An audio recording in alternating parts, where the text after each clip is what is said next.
Bien amigos, y a esta hora ya estamos enlazados vía telefónica con José Luis Garguberich, ex viceministro de Gestión Institucional en Educación, con quien vamos a conversar sobre este tema, la educación. Le damos la más cordial bienvenida a José Luis Garguberich de este Canal 21 en Huancayo. Buenas tardes. Buenas tardes, gracias por la invitación. ¿Cómo está? Un gusto. Nos gustaría que nos dé, estamos ya poco, el 10 tengo entendido que los colegios nacionales empiezan las clases. ¿Qué información tiene usted, digamos, básicamente sobre una preocupación de los padres de familia que tiene que ver con la infraestructura de los colegios, si están adecuados? ¿Qué datos tiene usted que está muy relacionado con este tema? Sí, de acuerdo. El 13 es la fecha en principio programada para el inicio de clases y me parece muy bien que pongan este tema en la agenda porque en este momento el rol de los padres y las madres de familia es vital, ¿no? Para que puedan fiscalizar y supervisar a las instituciones educativas que tengan todo listo para el buen inicio del año escolar, ¿no? Hay tres elementos que yo sugiero que los padres miren con detenimiento. Uno es el presupuesto que se ha enviado, que se ha transferido a las cuentas de los directivos de las instituciones para el mantenimiento correctivo es clave, ¿no? Hay que asegurarnos que el directivo de la escuela haya retirado el dinero y haya administrado el dinero para lo que se le encarga, que son acondicionamiento de rejas, ventanas, puertas, baños, ¿verdad? Mobiliario, todo ello. El monto que se le asigna es un monto que debe gastarlo específicamente para esa materia, ¿no? O sea, debería estar siendo implementado en este momento, ¿no? Y el otro tema es que los textos educativos hayan llegado, ¿no? El ministro de Educación ha anunciado que todos los textos deberían estar ya en las UGELs de cada jurisdicción. Quiere decir que la mujer tiene que asegurarse de haber enviado los textos educativos a cada escuela. Eso ya debería estar en cada escuela, de tal manera que los maestros estén preparando sus sesiones de aprendizaje ya, ¿no? Estamos aquí a puertas en una semana de tener todo listo para recibir a los niños. Entonces, ese debería ser el segundo elemento a revisar. Y el tercero, por supuesto, es que los maestros estén contratados, ¿no? Que efectivamente para la escuela donde va su niño o su niña, las plazas se hayan adjudicado, los maestros estén en este momento trabajando la preparación de clases y asegurarnos así de que no vaya a haber inicio sin maestros, ¿verdad? Que sería lamentable. José Luis Garguberich, acá nos escriben a propósito de lo que usted acaba de mencionar, de los textos. ¿Quién supervisa los textos? Nos dice un padre de familia. ¿Quiénes hacen los textos escolares? Los textos son elaborados desde el Ministerio de Educación por una razón muy importante, ¿no? Tenemos un currículo nacional, ¿verdad? Donde hay un conjunto de aprendizajes que se tienen que cumplir y los textos tienen que irse actualizando de acuerdo a ese currículo, ¿no? El texto no es una Biblia sagrada, el texto es una orientación tanto para el maestro como para los estudiantes, ¿no? Pero ojo que las direcciones regionales y las UGELs, pueden complementar esos textos con otro tipo de materiales para el aprendizaje de los niños, ¿verdad?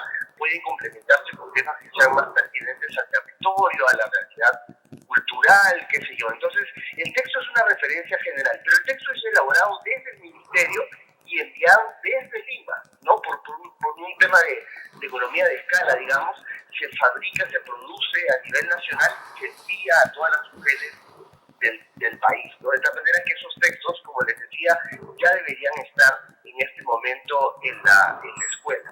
Los padres que están interesados en saber lo que sus hijos están aprendiendo, yo sugiero que su perspectiva no vaya al texto escolar. El texto, insisto, es una referencia. A donde sí deberían apuntar nuestras miradas es al currículo de la escuela, es decir, al proyecto curricular de la escuela.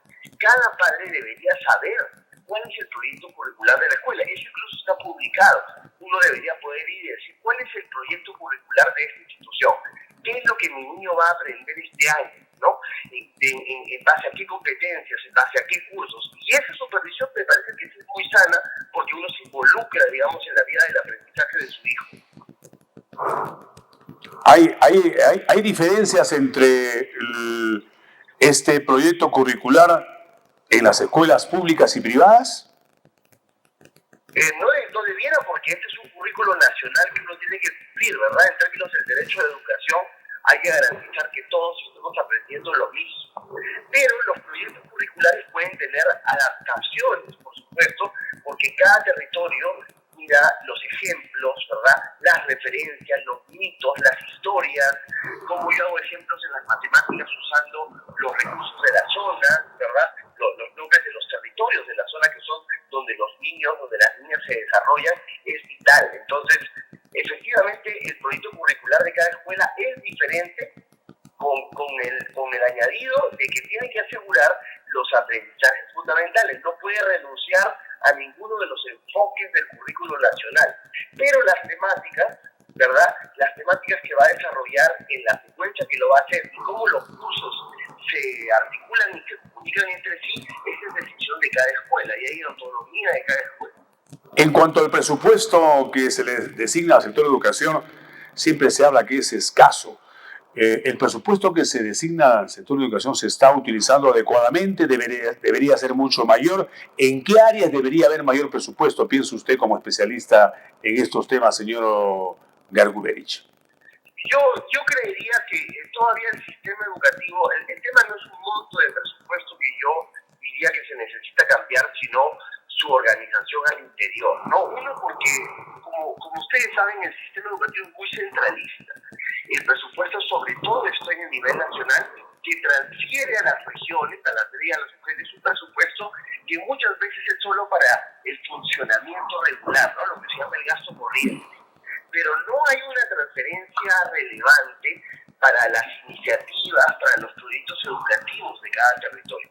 Y los gobiernos regionales no tienen muchas veces discrecionalidad para tener presupuesto para ello. Entonces, el problema no es que no haya dinero, el problema es su organización al interior, ¿no? ¿Y dónde debería estar sobre todo? Yo pensaría que sobre todo tiene que estar en el maestro, en todas las esferas asociadas a la vida de los docentes, a sus condiciones de bienestar, a su preparación, a su actualización, a su capacitación, al acompañamiento que hay que hacerle al maestro en el día a día para que esté haciendo sus sesiones de aprendizaje, ¿verdad? En su evaluación también, por supuesto. No lo digo en términos de compensaciones, sino en todas las dimensiones que están alrededor del maestro, que es el agente movilizador de la educación, ¿no? Y en la otra esfera, es en el tema de la infraestructura, efectivamente, porque más allá del cemento, es el espacio donde los chicos aprenden, es el espacio educativo que tiene que ser un espacio acogedor, saludable, ¿verdad? Donde además esté abierta la escuela a la comunidad, porque infraestructuras mal hechas no solamente generan riesgo en la integridad de los niños, sino que también pueden ser espacios donde se escude la violencia, ¿verdad? Espacios oscuros, espacios que estén defectuosos, inseguros, también producen espacios, por lo tanto, que pueden generar situaciones de violencia a los niños. En la parte final, nos gustaría saber, hay una inquietud de unos padres de familia,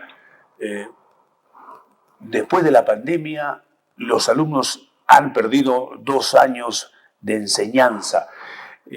¿Cómo se puede recuperar? ¿Qué pautas usted como especialista en este tema podría darnos a los padres de familia para tratar de ayudar a nuestros hijos a equilibrar este tema educativo que se ha perdido?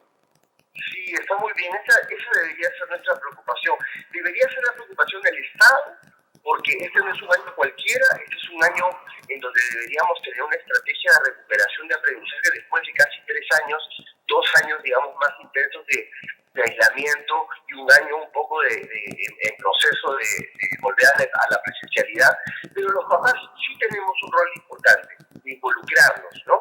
Miren, en toda Latinoamérica y en el Perú, hay estudios que miden la generación de situaciones de ansiedad, de depresión en los niños, en las niñas, en los adolescentes, que son situaciones silenciosas, pero los chicos vuelven a un escenario que debería ser un escenario de acogida, ¿no? Un escenario amable, de formación ciudadana.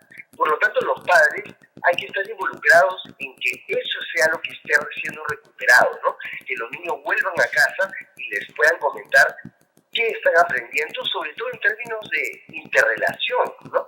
De procesos entre ellos, cómo resuelven conflictos en la escuela, ¿no? Cómo se toman decisiones entre los maestros y los niños, ¿no?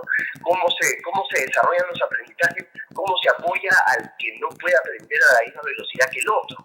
Y ahí es donde uno aprende inclusión, aprende respeto, aprende justicia, y los padres podemos ser movilizadores de ese tipo de reflexiones en los chicos, ¿no? Entonces, estemos muy atentos a cómo los chicos viven la escuela, más allá de textos y infraestructura, que por supuesto es vital, acompañemos el aprendizaje del día a día.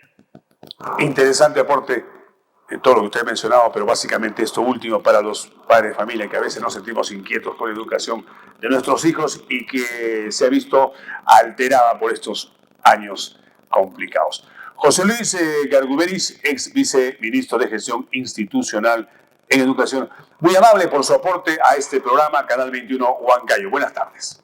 Gracias a ustedes, buenas tardes. Hemos conversado con un conocedor de estos temas que nos ha dado pautas interesantes. Vean ustedes, es importante el conocimiento, pero también es importante la interacción entre los alumnos, la justicia, el ayudar a otro niño que no puede estudiar, importantísimo.